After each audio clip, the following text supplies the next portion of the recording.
পটুয়াখালীতে দাখিল পরীক্ষার কেন্দ্রে হিজাব না খোলা 4 ছাত্রী পরীক্ষার খাতা নির্ধারিত সময়ের আগে নিয়ে যাওয়ার অভিযোগ উঠেছে।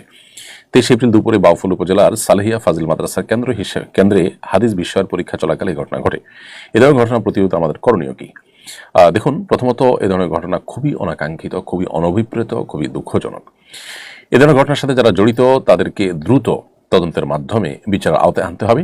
তা না হলে দীর্ঘদিন যাবৎ যে মুসলমানদেরকে দমিয়ে রাখার অপচেষ্টা দেশে করা হয়েছিল এবং মুসলমানদের উপরে হিন্দুত্ববাদ চাপিয়ে দেওয়ার চেষ্টা করা হয়েছিল, সেই ভূত যদি সমাজে আবারও নতুন করে মাথা ছাড়া দেয়, তাহলে সেক্ষেত্রে আবারও সমাজ বিশৃঙ্খল হবে, মানুষ অশান্ত হয়ে উঠবে। বিধায় এই ঘটনার সুষ্ঠু তদন্ত এবং এর যথাযথ বিচার আমরা দাবি করছি।